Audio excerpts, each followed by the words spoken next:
Hey everyone, thanks for joining me today. Drop your city in the comments. Where are you tuning in from? I caught my daughter, Sarah, and my son-in-law, Mark, moving their last box out of what used to be their beautiful Seattle home, only for my best friend Karen to pull me aside, whispering, "It's worse, Eleanor. Much worse. They didn't just sell their house, they handed $500,000 to Mark, and now they're moving in with you." My world, which had always felt so solid, so predictable, suddenly tilted on its axis. The casual way Sarah had mentioned they needed to downsize, the vague smiles Mark had given me, it all clicked into place, not as an innocent change of plans, but as a calculated maneuver of breathtaking audacity. The air grew heavy with unspoken betrayal, and a cold dread seeped into my bones, telling me that the life I knew was about to unravel in the most painful way imaginable. My name is Eleanor Vance.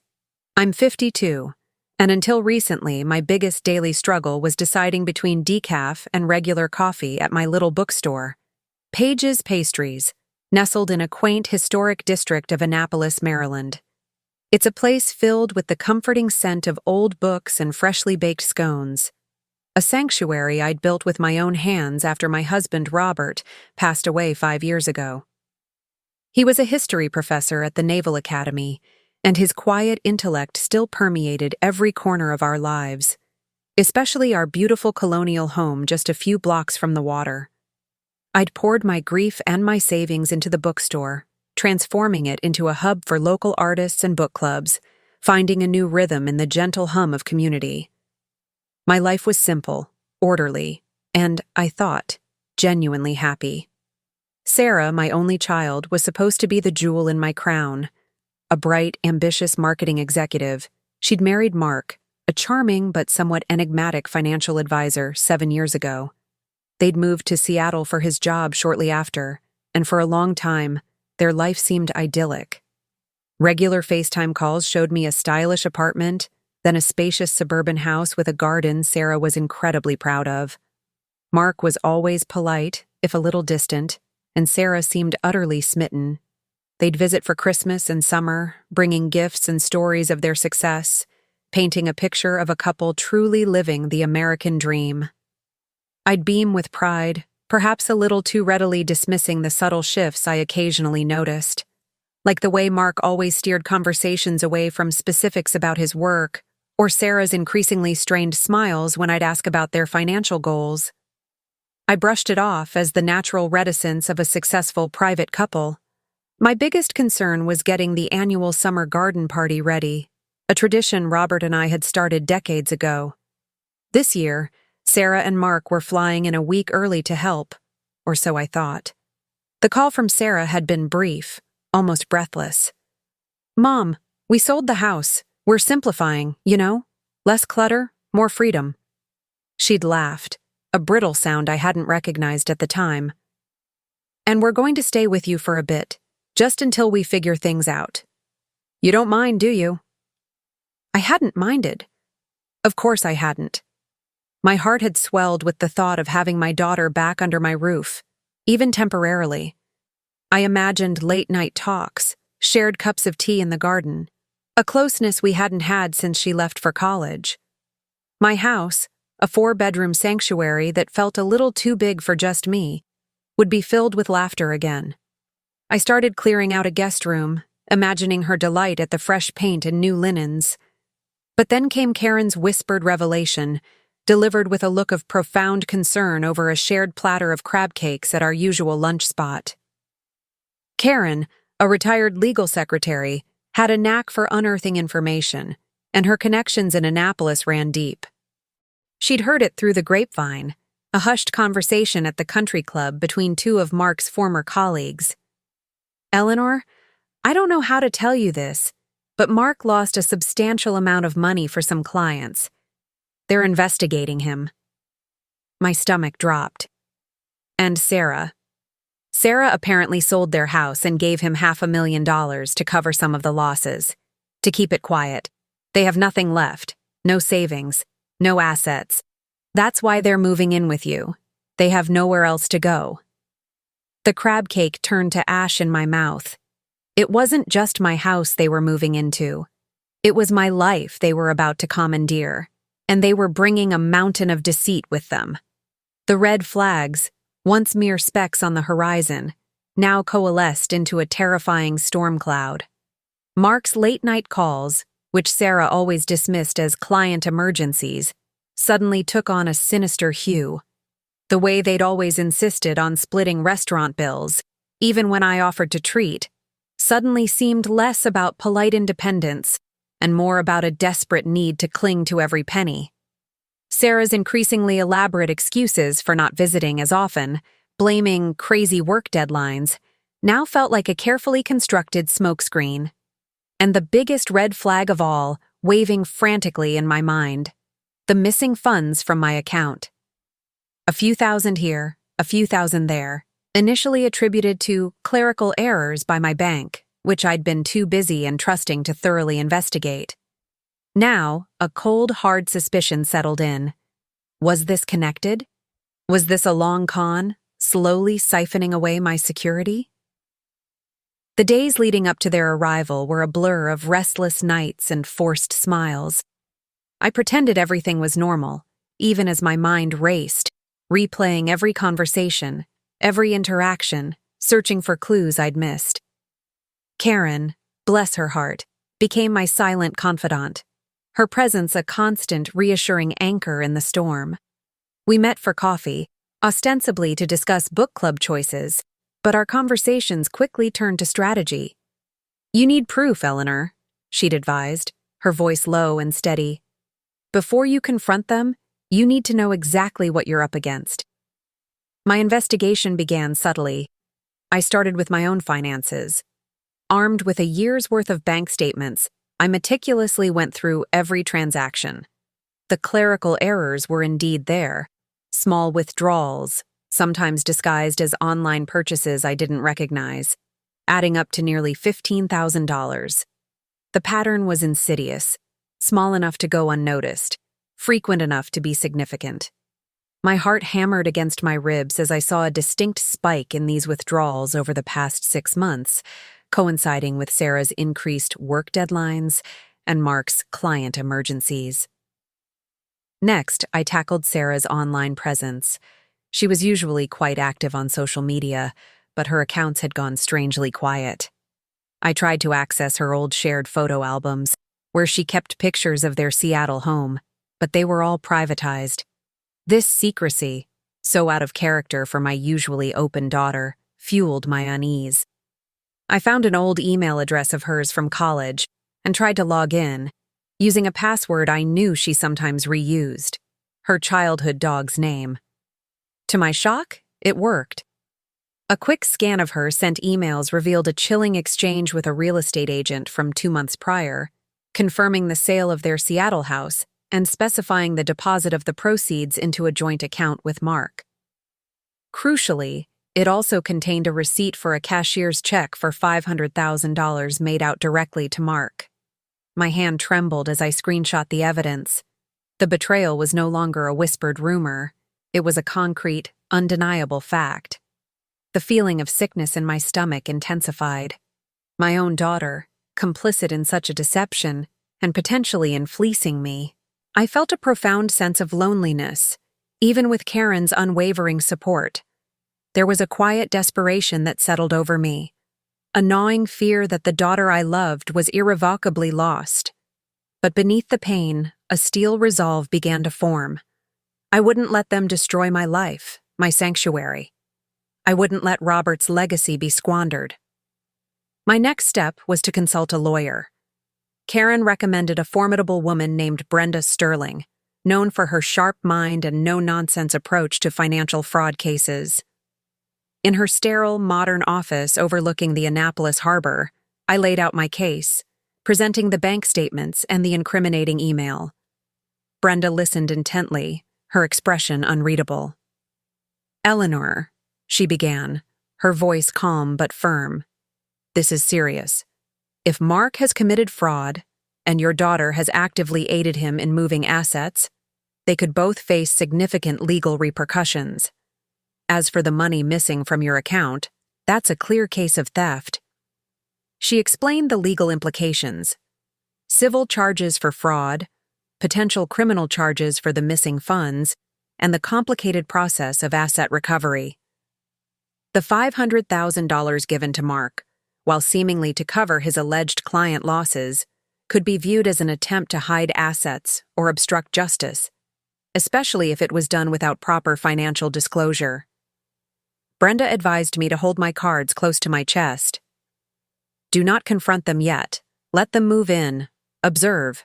Gather more evidence if you can, discreetly. We need to build an ironclad case. She explained how the legal system worked in Maryland regarding asset protection and fraud. Since the house was sold in Washington state, there would be cross-jurisdictional issues, but the fraud against me would be prosecuted locally. It would be a slow, arduous process, but she assured me we had a strong foundation. The thought of living under the same roof with them, knowing what I knew, was almost unbearable. Every smile, every casual remark would feel like a fresh stab. But Brenda's words echoed in my mind. Observe. Gather more evidence. I needed to be strong, to play the long game. This wasn't just about money. It was about principle, about reclaiming my peace, and about facing the devastating truth about my own family. Their arrival was a meticulously choreographed performance of casual nonchalance. Sarah, her usual vibrant self, albeit a little thinner, hugged me tight. "Mom, it's so good to be home." Mark, always impeccably dressed, shook my hand firmly, his eyes avoiding mine for a fraction of a second too long. They arrived with 2 suitcases each and a few boxes of what they claimed were sentimental items. No furniture, no boxes of kitchenware, none of the usual accoutrements of a couple downsizing from a large house. It was a stark visual testament to the extent of their financial ruin, and it only hardened my resolve. Life with them quickly settled into an unsettling routine.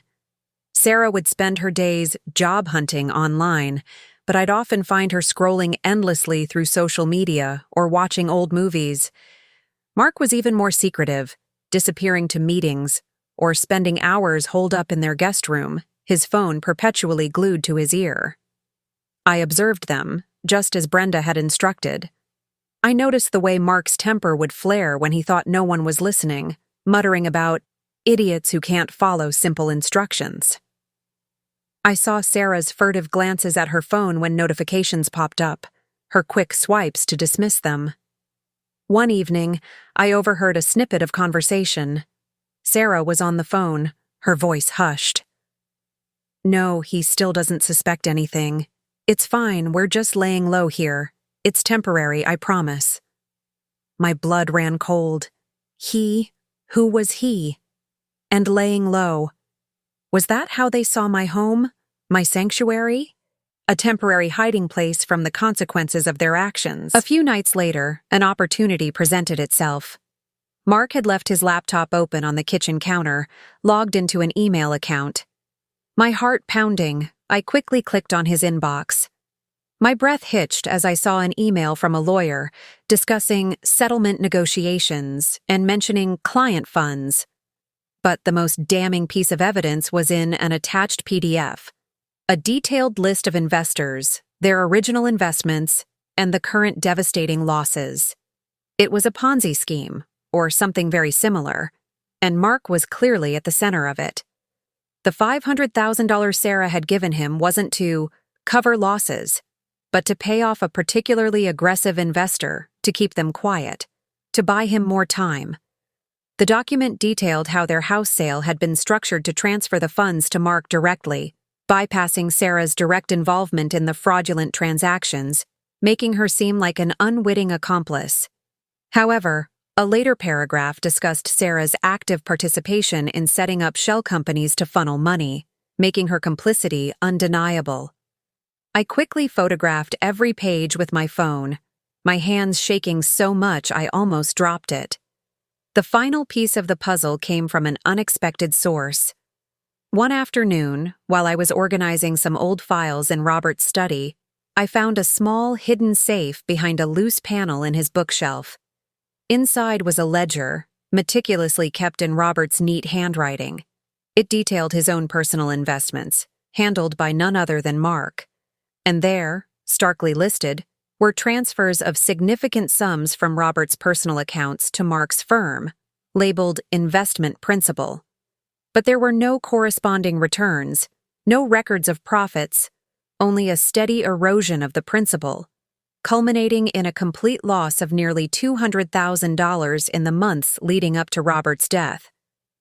My husband, the man who had taught me the value of honesty and integrity, had been duped, possibly even financially ruined, by his own son-in-law. This explained why his life insurance policy was less than I expected, and why he'd been so stressed in his final months. The missing funds from my account suddenly looked like petty cash compared to the systematic decimation of Robert's legacy. This wasn't just about me anymore. It was about avenging Robert, about protecting his memory and his reputation. Armed with this overwhelming evidence, I met with Brenda again. Her eyes widened as I showed her the photographs of Mark's laptop screen, the email, and especially Robert's ledger. "This," she said, tapping the ledger, "changes everything. This elevates it from potential civil fraud to a very clear criminal case involving your late husband's estate. And your daughter's involvement in those shell companies makes her actively complicit, not just a naive wife." She outlined a plan for a dramatic public confrontation.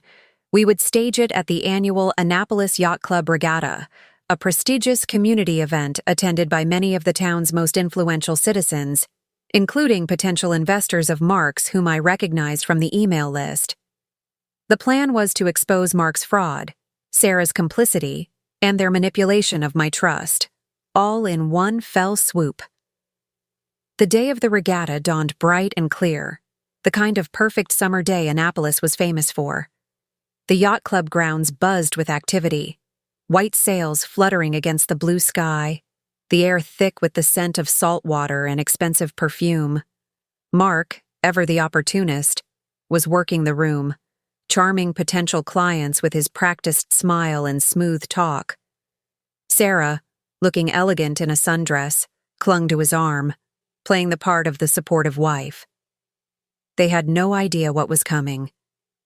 Karen was there, a silent pillar of strength, and Brenda Sterling arrived precisely at the agreed-upon time, her presence commanding attention even in the bustling crowd. As the Commodore prepared to announce the race winners, Brenda stepped forward, subtly positioning herself near the podium. She caught my eye, a nod of encouragement. My heart hammered against my ribs, a drumbeat of fear and anticipation. I carried a folder, filled with printouts of the evidence, Mark's email, Robert's ledger, the bank statements detailing the missing funds. My hands were clammy, but a fierce resolve burned within me. This was for Robert. This was for my peace. "Excuse me." Brenda's clear, authoritative voice cut through the polite chatter, amplified by the portable microphone she'd somehow acquired. "Before we celebrate today's victories, there's a matter of significant public interest that needs to be addressed." All eyes turned to her. Mark's smile faltered, a flicker of apprehension crossing his face. Sarah looked confused, then annoyed. "My client, Eleanor Vance," Brenda continued, gesturing to me, "has uncovered a deeply disturbing pattern of financial deception and outright fraud perpetrated by Mark Jenkins." A hush fell over the crowd. Gasps rippled through the assembled guests as Brenda projected a slide onto a large screen, showing a blown-up image of Mark's incriminating email and Robert's ledger. "Mr. Jenkins," she announced, her voice ringing with indignation, "has systematically defrauded numerous investors, including Eleanor's late husband, Robert Vance, through what appears to be a sophisticated Ponzi scheme. And his wife, Sarah Jenkins, has been actively complicit, knowingly aiding him in concealing assets and transferring funds, including a sum of $500,000 from the sale of their Seattle home, directly to him in an attempt to subvert justice." The crowd erupted into murmurs and angry shouts. Mark's face, usually so composed, contorted into a mask of pure terror. He lunged for Brenda, but two uniformed police officers, who had been discreetly positioned nearby, quickly intercepted him, their hands gripping his arms. "This is outrageous!" he roared, struggling against them. "She's lying! This is a setup!" But Brenda was relentless. "Furthermore," she continued, her voice unwavering, "Mark Jenkins, with the active participation of Sarah Jenkins, has been systematically siphoning funds from Eleanor Vance's personal bank accounts for months, amounting to tens of thousands of dollars. They sold their house, liquidated their assets, handed the proceeds to Mark to pay off investors, and then moved into Eleanor's home under false pretenses, all while continuing their deceptive practices." The crowd turned on Sarah, their faces a mixture of shock and disgust. Sarah, who had gone deathly pale, tried to speak, but no words came out. Tears streamed down her face, but they seemed less of remorse and more of shock at her public humiliation. Several people in the crowd, recognizing their own names from the investor list projected on the screen, began shouting accusations at Mark, demanding answers. The scene descended into chaos, yells, pointing fingers, the flash of cameras from local news crews who had been tipped off by Brenda. Mark was led away in handcuffs, his furious protests echoing across the harbor. Sarah stood frozen, a figure of utter despair, as friends and acquaintances turned their backs on her, whispering in hushed, angry tones. The applause that followed Brenda's concluding remarks was thunderous, a collective sigh of relief and outrage from a community betrayed. I stood there, watching the unraveling of my daughter's life, feeling a profound sadness, but also a fierce sense of vindication. The truth was out. In the aftermath, the legal proceedings were swift and brutal. Mark Jenkins was charged with multiple counts of financial fraud, wire fraud, and grand larceny. The evidence Brenda and I had collected was irrefutable. He was eventually sentenced to a lengthy prison term, and all of his remaining assets were seized to begin the process of restitution to his victims. Sarah's fate was more complex. Due to her active participation in setting up shell companies and the transfer of funds, she was also charged as an accomplice. However, given her expressed remorse and willingness to cooperate with the authorities in providing further evidence against Mark, Brenda was able to negotiate a plea deal. Sarah received a suspended sentence, community service, and was ordered to pay a significant portion of her future earnings towards the restitution fund. She lost her job, her reputation, and for a long time, her mother's trust.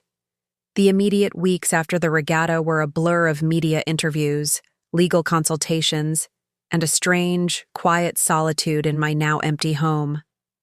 The pain of Sarah's betrayal was a constant ache, but the public exposure brought an unexpected sense of relief. My community rallied around me, offering support and kindness. My bookstore became a haven, customers expressing their sympathy and admiration for my courage. Slowly, painstakingly, I began to heal. I learned to separate the daughter I loved from the woman who had made such destructive choices.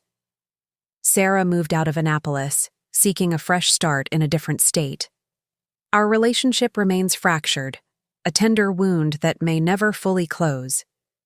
We exchange occasional, carefully worded emails, but the easy intimacy we once shared is gone. Perhaps, with time, something new can grow in its place, but it will never be the same. I used the restitution funds, once they finally came through, to pay off some of Robert's lingering debts and to establish a small scholarship in his name at the Naval Academy. It felt like a way to reclaim his legacy, to honor the good man he was, untainted by the shadow of Mark's deceit. My bookstore continues to thrive, a beacon of resilience and community. I've even started hosting a new book club, The Unwritten Chapter, where we discuss stories of overcoming adversity and finding strength in unexpected places. I've learned that betrayal can shatter your world, but it doesn't have to define your future. It forces you to confront harsh truths, to find strength you didn't know you possessed, and to build a new life, brick by painful brick. It's been a long, difficult journey, filled with tears and anger, but also with quiet moments of hope and growth. I'm stronger now, wiser, and more fiercely protective of my peace. My story is a testament to the fact that even in the darkest corners of family deceit, light can still break through. If this story hit home, hit the like button, comment one below, and share your own story of overcoming betrayal. Subscribe for more real-life narratives, and remember, your strength is your story.